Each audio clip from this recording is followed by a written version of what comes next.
दोस्तों, अगर आप भी ईशान किशन और हार्दिक पांड्या को शानदार खिलाड़ी मानते हैं तो हमारी इस वीडियो को लाइक जरूर कीजिएगा। दोस्तों, भारत और पाकिस्तान के बीच खेले गए सुपर ओवर ने रोमांच की सारी हदों को पार कर दिया और जहां दोनों टीमों के बीच ऐसा मुकाबला हुआ जिसकी किसी ने कल्पना भी नहीं की थी।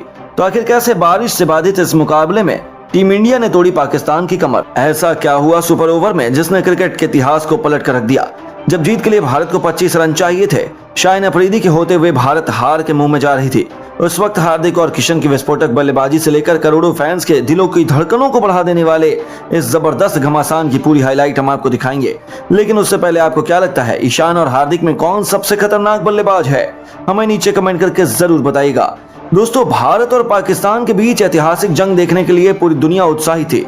एक तरफ टीम इंडिया का हौसला बुलंद था, वहीं पाकिस्तान हारने के लिए अपनी जान लगाने को तैयार थी। इसी के लिए चलते एक बार फिर से रोमांचक मैच ने रोमांच की सभी हदों को पार कर दिया। जी हां, आपको बता दें, इससे बाद मुकाबले में टीम इंडिया को पहले बल्लेबाजी करने का मौका मिला था। हालांकि हमारे टॉप ऑर्डर ने हमें निराश किया, लेकिन फिर मध्यक्रम में बल्लेबाजी करते हुए पॉकेट डायनामो ईशान किशन के साथ उपकप्तान हार्दिक पांड्या ने अपने बल्ले का जौहर दिखाया और अपनी तूफानी बल्लेबाजी से उन्होंने टीम इंडिया को 266 रनों तक पहुंचा दिया, जिसका पीछा करना पाकिस्तान के लिए बिल्कुल भी आसान नहीं होने वाला था। टीम इंडिया की तरफ से जसप्रीत बुमराह से लेकर मोहम्मद सिराज, कुलदीप यादव से लेकर सर रविंद्र जडेजा अपनी कातिलाना गेंदबाजी से पाकिस्तान की धज्जियां उड़ाने को तैयार थे। लेकिन तभी पाकिस्तान बल्लेबाजी करने आए और उससे पहले ही मूसलाधार बारिश ने दस्तक दे दी और इस कदर कर गया कि मुकाबले में देर होती चली गई, लेकिन एक गेंद भी फेंकी नहीं जा सकती थी और अंततः 10 बजते ही अंपायर ने मैच को रद्द करने का फैसला किया। लेकिन इससे करोड़ों क्रिकेट प्रेमियों के चेहरे पर निराशा थी। ऐसे में उनकी भावनाओं की कदर करते हुए इस मुकाबले में चैंपियन की तलाश करने के लिए एक बेहद खतरनाक सुपर ओवर कराने का फैसला किया गया। जी हां दोस्तों, इस बार बल्लेबाजी करने का मौका पाकिस्तान को मिला। जी हां, पाक के लिए बल्लेबाजी करने आए बाबर आजम के साथ शादाब खान। उन्हें गेंदबाजी कर रहे थे भारतीय टीम की बैकबोन जसप्रीत बुमराह। लेकिन दोस्तों, उनके साथ कुछ ऐसा होगा इसकी उम्मीद तो शायद किसी ने भी नहीं की थी। जी हां, शुरुआती 3 गेंदों में ही बाबर ने 2 खतरनाक छक्के और 1 चौका लगा दिया। उनकी बल्लेबाजी देखकर ऐसा लग रहा था कि यह मुकाबला हमसे दूर जा सकता है, क्योंकि 3 गेंदों में ही उन्होंने कवर से लेकर मिड ऑन और पॉइंट का एरिया छान मारा था। लेकिन तभी बुमराह ने दिखाया अपना जलवा और ऐसी खतरनाक गेंद डाली कि बाबर चारों खाने चित्त हो गए। इससे पहले कि वे कुछ समझ पाते, बुमराह की गेंद ने उनके तीनों विकेट उखाड़ दिए। यह भारत की वापसी का शंखनाद था।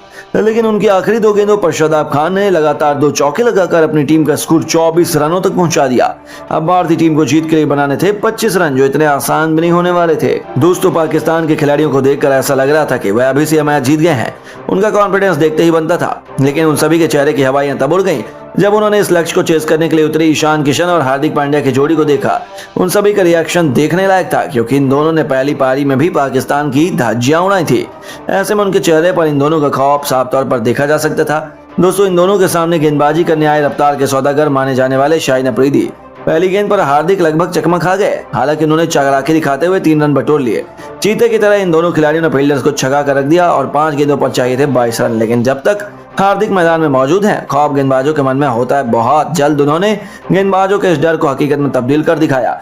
शाहीन को अगली 2 गेंदों पर हार्दिक ने धोनी के अंदाज में मैदान को चीरते हुए एक खतरनाक चौका और एक तूफानी छक्का लगा दिया। और यह कोई साधारण छक्का नहीं था। उनकी गूंज से पूरा स्टेडियम दहल उठा। उपकप्तान ने पूरे मैच का पासा पलट दिया था। वह बेहद खूंखार अवतार में नजर आ रहे थे। हालांकि ओवर की चौथी गेंद पर वह केवल 1 रन ले पाते हैं। अब भारतीय टीम को जीत दिलाने का पूरा दारोमदार था रोहित के चहेते किशन पर। आखिरी 2 गेंदों पर चाहिए थे 11 रन और दोस्तों, भारतीय फैंस खुशी से झूम उठे। तब गेंदबाज की घातक यार्कर को किशन ने 2 कदम आगे निकलकर अपने करिश्माई अंदाज में 101 मीटर दूर भेज दिया। इस छक्के को देखने वाले हर किसी का मुंह खुला का खुला रह गया।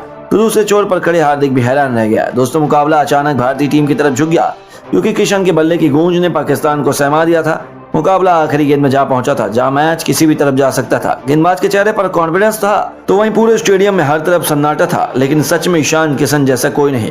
ओवर की आखिरी गेंद पर शाहीन ने चला के दिखाते हुए उस गेंद को किशन से बहुत दूर फेंककर उनकी पहुंच से कोई भी गेंद दूर नहीं है। उन्होंने दोबारा आगे निकलकर गेंदबाज के सिर के ऊपर से खतरनाक छक्का जड़कर पाकिस्तान की सभी उम्मीदों पर पानी फेर दिया और भारतीय टीम की झोली में इस मैच को डालकर धोनी के सबसे भरोसेमंद विकल्प होने का प्रमाण दोबारा से दुनिया को दे दिया।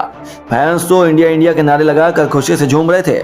वहीं पाकिस्तान टीम के साथ स्टेडियम में मौजूद उनके सभी प्रशंसक भी फूट फूट कर रोने लगे, क्योंकि टीम इंडिया ने एक बार फिर से अपने जानी दुश्मनों को कुचल कर रख दिया। दोस्तों, जिस मैच का साल से इंतजार किया वो बारिश के चलते रद्द हो गया। भारत और पाकिस्तान की टीम के बीच में एशिया कप का जो वनडे मैच खेला जा रहा था, वो आखिरकार बारिश की भेंट चढ़ ही गया। वैसे तो इस मैच के शुरू होने से पहले सबको इत्तला कर दिया गया था कि 90% बारिश होगी, लेकिन किसे पता था कि भारत की पूरी पहली इनिंग्स के बाद इतनी ज्यादा बारिश होगी कि मैच को कॉल्ड ऑफ करना पड़ेगा। वैसे इस मैच की बात करें तो भारत की शुरुआत भले अच्छी ना रही हो, लेकिन अंत काफी प्यारा था। आपको बता दें कि रोहित ने टॉस जीता, टॉस जीतकर बल्लेबाजी चुनी। भले ही खुद फ्लॉप हो गए, भले ही विराट कोहली नहीं चल पाए, भले ही दोस्तों आज शुभमन गिल और श्रेयस अय्यर का दिन नहीं था, लेकिन आज दो खिलाड़ियों ने समा बांध कर रख दिया। ईशान किशन के 82 रन हो या हार्दिक पांड्या के 87 रन, दोनों खिलाड़ियों ने इस तरीके की मैच्योर बल्लेबाजी करके दिखाई जिसकी वनडे में सख्त जरूरत होती है। इन्हीं पारियों के चलते भारत का स्कोर 250 के पार पहुंचा और जाते जाते बुमराह के 3 चौके भारत को 266 के पार ले गए। खिलाड़ियों ने हमारा स्वागत किया, खासतौर पर विराट कोहली भाई और रोहित भाई ने भी, सबने मिलजुल कर हमसे बातें करी। इस बार कोई भी लड़ाई झगड़े की बात नहीं थी, बस बातचीत थी तो मैच में अच्छा प्रदर्शन करने की। हम तो हमेशा ही भारतीय टीम से बहुत कुछ सीखते आए हैं और सीखते भी रहेंगे। भारतीय क्रिकेट टीम के खिलाड़ियों का अनुभव हमारे काम आ जाए, इससे बड़ा सौभाग्य हमारे लिए क्या होगा। हाँ, लेकिन इस बार अगर 10 तारीख को मुलाकात हुई तो हम जरूर से जीतना चाहेंगे। दोस्तों, बाबर आजम के शब्द बता रहे हैं कि वो भारतीय क्रिकेट टीम के लिए क्या सोचते हैं।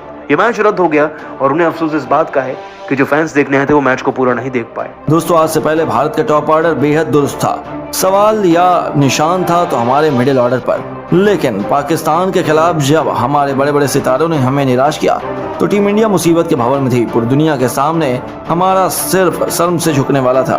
तब टीम इंडिया की सबसे कमजोर कड़ी माने जाने वाली मिडिल ऑर्डर ने न केवल हमारी लाज बचाई, बल्कि मुसीबत की उस घड़ी में उन्होंने हमारी जीत की नई उम्मीदों को भी जिंदा कर दिया। जी हाँ, हम बात करें नंबर 5 के पायदान पर बल्लेबाजी करने उतरे धोनी के चेले पॉकेट डायनामो ईशान किशन की, जिन्होंने अपने बल्ले से नया इतिहास लिखते हुए पाकिस्तान को खून के आंसू रुला दिए हैं। इस सबसे अहम मुकाबले में भारत ने अपने टॉप 4 बल्लेबाजों को केवल 64 रनों पर खो दिया, जिस पाकिस्तान पेस अटैक के सामने रोहित कोहली तक कुछ नहीं कर पाए। जिसने सोचा था कि ईशान किशन जैसे युवा सितारा उनकी धज्जियां उड़ाकर रख देगा। जब गेंद हर तरफ निराशा की उम्मीद की नई करण बनकर मैदान में आते हैं तो किशन ने आक्रामक रुख अपनाने का फैसला किया और चौके छक्कों की छड़ी लगाते हुए शुरू कर दी। वहीं दूसरी ओर से हार्दिक पांड्या संभलकर बल्लेबाजी का लुत्फ उठा रहे थे और देखते ही देखते ईशान ने 54 गेंदों पर अर्धशतक पूरा कर लिया, जिसके बाद उनके और हार्दिक के बीच में 100 रनों की तूफानी पार्टनरशिप हो चुकी, जिसके दम पर टीम इंडिया ने मुकाबले में वापसी का ऐलान किया। उन्होंने पाकिस्तान के पसीने छुड़ा दिए। साइन अफरीदी, हैरिस रऊफ, नसीम शाह से लेकर शादाब खान हर एक गेंदबाज की धज्जियां उड़ाते हुए किशन और हार्दिक ने 138 रनों की पार्टनरशिप कर डाली। हालांकि बहुत तेजी से अपने शतक की तरफ बढ़ रहे थे। ईशान किशन हैरिस रऊफ के जाल में फंस जाते हैं और पवेलियन लौटने पर उन्हें मजबूर होना पड़ता है। हालांकि जाने से पहले किशन ने 81 गेंद पर 82 रन ठोक डाले। अपनी इस विध्वंसक पारी को उन्होंने 9 खतरनाक चौकों और 2 तूफानी छक्कों से सजाया था। लेकिन दोस्तों, किशन को आउट करने के बाद हैरिस रऊफ ने जो किया उस पर किसी का भरोसा नहीं हुआ। दरअसल किशन ने उनकी जमकर पिटाई करते हुए उनके सम्मान को बहुत ठेस पहुंचाई। ऐसे में जब किशन को विकेट मिला तो यह खिलाड़ी जश्न मनाने में अपनी सभी मर्यादाओं को भूल गया और ईशान किशन को उंगली दिखाते हुए उन्हें पवेलियन जाने का इशारा किया। और केवल इतना ही नहीं, बदतमीजी में उन्होंने ईशान किशन को कई अपशब्द भी कह डाले। बस फिर क्या था, पूरा क्रिकेट जगत उनके विवादों में घिर गया। जहां हर तरफ ईशान किशन और हैरिस रऊफ भी चर्चा बने हुए हैं, तो वहीं किसी भी भारतीय को उनकी यह हरकत बिल्कुल पसंद नहीं आई। अब उन्हें मुंह तोड़ जवाब देते हुए खुद ईशान किशन आए हैं, जिन्होंने अपने बयान में कहा है उसे सुनने के बाद हैरिस रऊफ तो क्या, पाकिस्तान की हालत खराब हो गई है। जी हाँ दोस्तों, उन्होंने कहा कि मैं जिस तरीके से बल्लेबाजी कर पाया हूँ उससे मेरा कॉन्फिडेंस कई गुना बढ़ा है। अब मुझे लगता है कि मैं टीम इंडिया को मुश्किल घड़ी में निकालने में सक्षम हो चुका हूँ। हालांकि यदि मैं अपने टीम को जीत दिला पाता हूँ तो अच्छा होता। शतक लगाने में भी चूक गया, वहाँ मुझसे कोई गलती हो गई। हालांकि आप तो हमेशा चाहते हैं वो आपको मिल नहीं सकता, इतने में ही मुझे संतुष्ट रहना पड़ेगा। तो फिर हैरिस रऊफ को याद करते हुए उन्होंने कहा कि उन्होंने जो कुछ किया वह बिल्कुल भी सही नहीं था। उनकी हरकत देखकर मैं भी बेहद नाराज था और किसी का भी उनका अंदाज पसंद नहीं आया, लेकिन मैं उन्हें ऐसा करने से रोक भी नहीं सकता हूँ। यह एम्पायर के हाथ में जरूर होता है, लेकिन मैं उन्हें जवाब देना जरूर चाहता हूँ। जब अगले मैच में मैं दोबारा पाकिस्तान के खिलाफ उतरूंगा तब यह निश्चित करूंगा कि वह दोबारा ऐसी बदतमीजी करने की कोशिश न करें।